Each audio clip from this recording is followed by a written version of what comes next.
Hello, hello, hello to my BM family, Brickhouse Mafia, the Brickhouse Mafia, and welcome to all my newcomers. My name is Kawania Brickhouse, and I have a mission here on this earth for life, y'all. That mission is EIC. That is Elevate, Inspire, and Create. Whoop, whoop. Elevating who? You to that next level so that you are inspired to create your own world. That is totally my mission. It is my mandate here on Earth for Life. Look, I have a word for you this week. So last week, the word was seek. This week, the word is detox. Detox. Yes. We're talking about detoxing. Yes. What do you need to detox from? Huh? Do you need to detox from people? Do you need to detox from social media? Do you need to detox your body, clean your body out, clean your temple out? Huh? What is it that you need to detox from today? What is it that you need to detox? What is it that you need to take and use that word to apply it to your life and begin the process to see victory on a whole nother level in your life? Well, with that being said, I want to give you the definition of detox, okay? Okay, detox. The definition of detox: a process or period of time in which one, you or I, abstain from or what? Rids the body of what? Toxic or unhealthy substances. Did y'all hear me? It's called detoxification. That's what it's called. It's called detoxification. The second definition that I want to share with you is to abstain from or rid the body of toxic or unhealthy substances. Okay. Now, when I'm talking about, well, the definition says substances, so it's talking about food. But y'all, I want us to go even deeper. And I want us to really begin to think about what are some things that we need to detox from. What are some things that we need to clean out our mind from? How many of y'all been thinking some crazy thoughts? How many of you all been thinking about certain things that you need to let go of? Well, you need to go on a detox. And that detox is partly with cleaning out your body, because do you not know that certain foods you eat affect the way you think, affect the way you operate? You know what I'm saying? It is real. It's real. Okay? I've lived through it. I've experienced eating a whole bunch of junk. I've experienced eating a whole bunch of meat. I've experienced filling myself with a whole bunch of unhealthy things that wasn't good for me.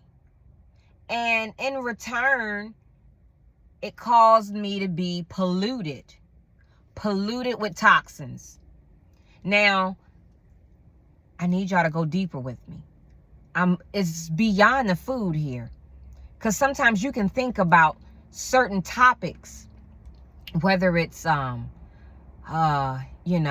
negative thoughts, whether it's trying to figure out how to fix a person, whether it's trying to figure out how to fix a situation, whether it's whatever it is, but it could be downplaying you as a human being. And God don't want you to be that way. He don't want us filled with worry, y'all. He don't want us filled with all this worry and so to the point where we don't function properly.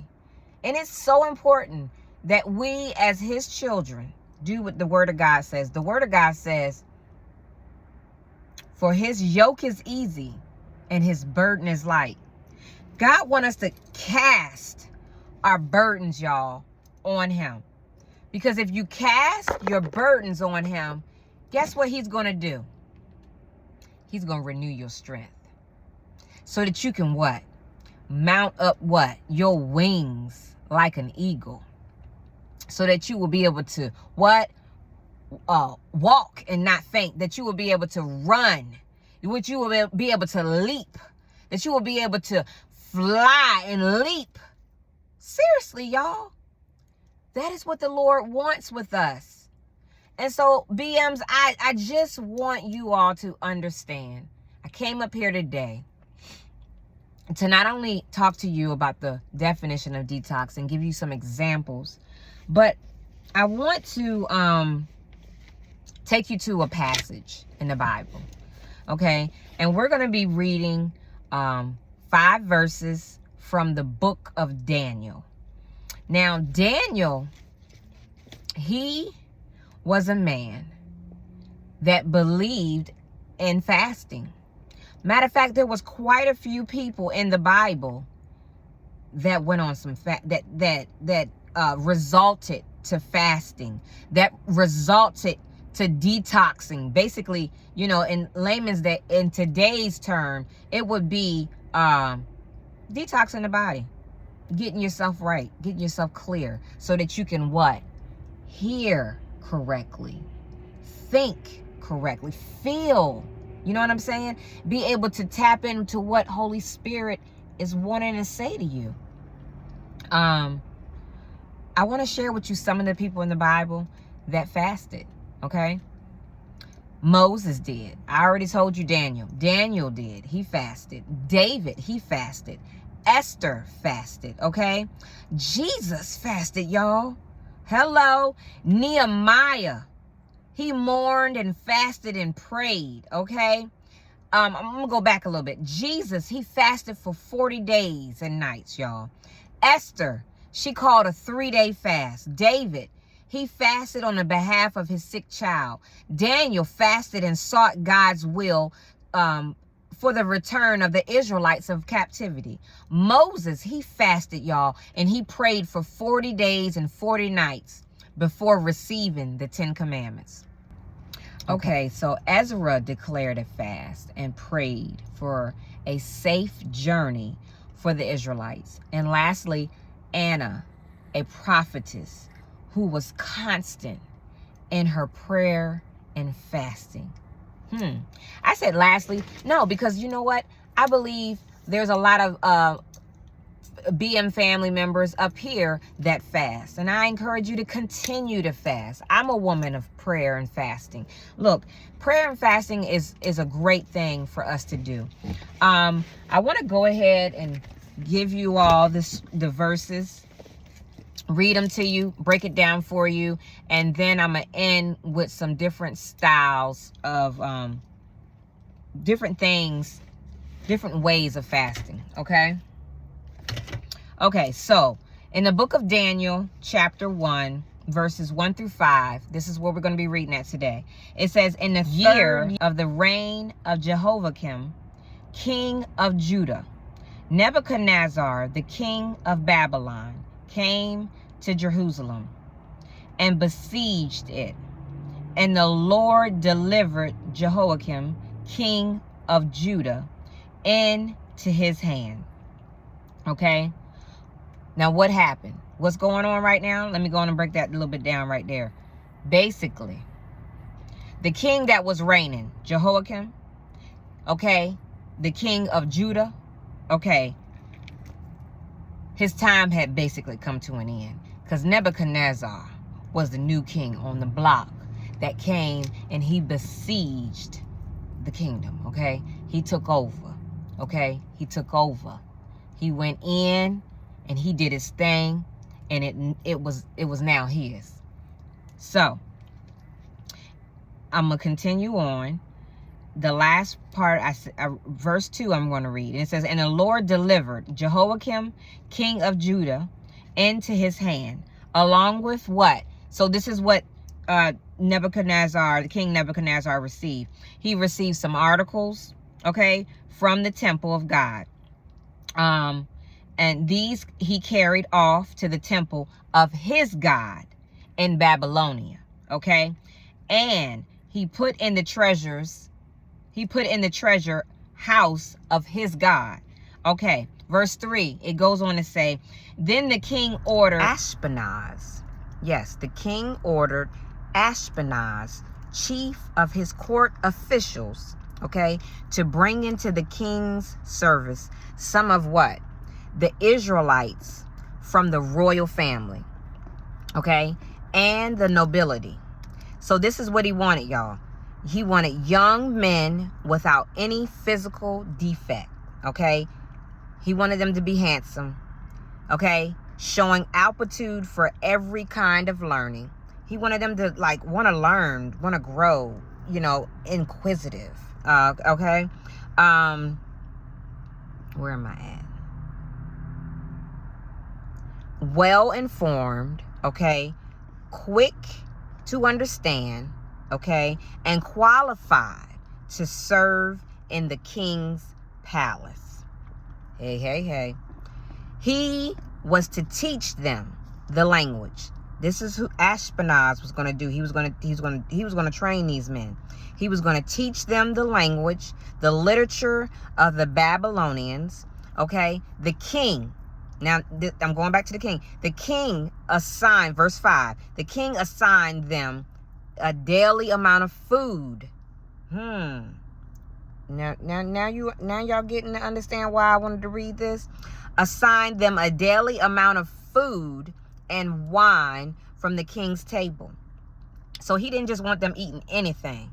He wanted them to eat the king's food that he ate at his table. So the food and the wine from the king's table, they were to be trained for 3 years, y'all. 3 years. And after that, they were to enter the king's service. So the moral of this story is there was a king. You know, the king was Nebuchadnezzar. He had a mission. He went and besieged and took over and took what he wanted, right? What I want to say, he gathered the things that he needed so that he could get his mission accomplished. Now, some of those things that he wanted, the main things we're going to talk about right now, were he was looking for a unique set of men. Young men, handsome men, men without defects, men that were inquisitive, smart, intelligent, okay? Men that were firm and ready, firm, fit, ready for the task ahead of them. That's what the king wanted. Now, the king also wanted them to experience and only eat certain foods so that they would be equipped and ready, okay? Now, we're stopping right here today because today is Monday. Tomorrow, we will head on over to the next set of verses and we'll be reading verses 6 through 10. But based off of these verses right here that we've read today, I want you to take the time and think about, why did King Nebuchadnezzar want these men to be physically fit? Why did he want them to be handsome? Why didn't he want them to have any defect to their bodies? Why did he want them to have an open mind to learn and to grow? Why did he want to only give them his food from his table? It was a reason and a purpose for all of it.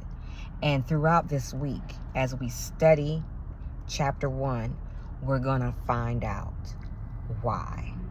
So stay tuned, to be continued, basically. I want to end right now with saying to you, you know, when you're on a journey, right, and you have things that you have to complete and things you have to do, you have to have this poise about yourself. You have to have this determination that you will not allow anything or anyone to come in the middle of what it is that you are determined to do here on this earth. Now, Nebuchadnezzar, he was determined to have certain things take place. And by any means necessary, he was going to make sure that those things happen. What is it that you need to be doing right now? What type of lifestyle do you need to be living? Who is it that you need to connect up with? You know what I'm saying? To see that certain things happen the way that they need to happen. As you can see, I have on one of my shirts. Consistency is the key to the breakthrough. One of the things that keep me going, one of the things that keep me persevering to get to my destiny is me staying consistent with my relationship with God. Because I know if God stay first, foremost, ahead of me, then everything else shall flow, right? I need you to think about, what is it that you need to be consistent in? What is it that you need to gear your focus on? You know what I'm saying? I also want you to start thinking about, do you need to do any type of detoxing? Is there anything that you need to detox from? Now, there are some different ways you can detox, okay? You can detox your body through taking herbs to do a clean out, drinking plenty of fluid, staying hydrated, walking away from certain foods, okay? Eating only healthy foods such as vegetables and fruit. Because your vegetables are your electrolytes. It's going to give you that energy. It's going to give you that vitality. It's going to give you what you need. You need food with substance, okay? That's going to replenish your skin, going to replenish your body, going to replenish your organs, okay? It's going to help your hair continue to grow. What else do you need to do? You also need to avoid certain foods. Now, we're going to talk about that more later on as we're reading the book of Daniel, chapter 1. You also want to make sure that there are certain things that you need to avoid. Let's talk about those vices. It could be cigarettes, tobacco. It could be alcohol, okay? It could be sugar, too much sugar. Because you know what? I've learned, I did a video a long time ago on YouTube, that actually sugar, y'all, they Google basically states that it's like a drug itself. It's similar to crack cocaine. And what I mean by that, people get really high off of, and I don't mean high like, well, yeah, you can get high off some sugar if you eat too much of it. I mean, it can be a drug, an addiction that you gotta have it. So, all the sweets, that could be a vice that you go to deal with pain. It could, which is considered emotional eating. Okay. And any other form of drug. Social media is something else that you should detox from. Okay. When you get adequate sleep, that's a form of detoxing. And what I started out talking to you out in the beginning, fasting. When you just totally, Jesus, 40 days, 40 nights, y'all, he ain't eat nothing. I mean, it's possible for us to do this thing. I remember some years back, I do my fasting here and there. Monthly I'm fasting. But there was one particular time where I fasted for 21 days. Total miracle from God. But it was God that did it. Kawania didn't plan that out. But where I was at in my life, my birth mother had passed away. There was a lot of things going on. I was in some situations that I didn't need to be in. And God put me on a fast where I had no desire, y'all, to eat.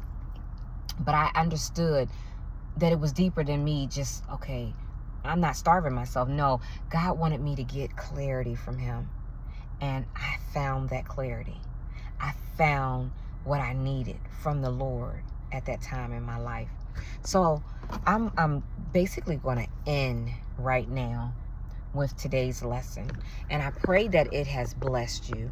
My encouragement is for you to go back and read over verses 1 through 5 in Daniel chapter 1, and get ready for tomorrow's session on detoxing. And let's get, I'm excited to read more with you all concerning what was going down, with King Nebuchadnezzar and his official. He had a chief court official that he had put in charge. That official's name was Ashpenaz. Ashpenaz was on a mission to go find a particular set of men, right? Like, there's a such thing as war out here, and it made this right. I don't know what made me just it's because it's coming to my mind. But when people go to war, or concerning the military, we have the different forces. We have or branches, I should say, Air Force, Army, the Navy, and it goes on and on. But what I want to say to you all, those men they are chosen. They don't just pick anyone. For the most part, they're chosen. They're prepared. They're equipped for what's going to take place in the future. And after they're picked, then they're put in training. This is what was good. This is what went down with these men, these young boys, these young, handsome men, these young, wise, creative men. They went away for 3 years. Now, with the average boot camp that I know about, it's usually at the most 6 weeks. Anyone who's in the force, hey, put a comment and let me know. How long does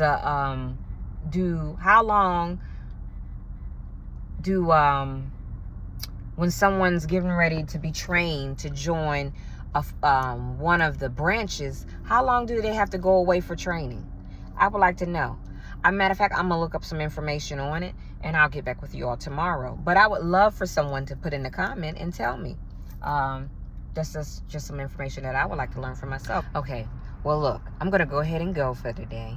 My prayer is that this lesson has blessed you, that you've learned something, that has made you inquire or think about some things concerning your life and what you would like to do different this year.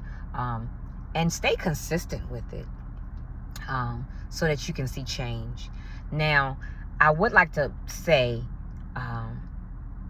no, I'm gonna share that tomorrow. I'm gonna share it tomorrow.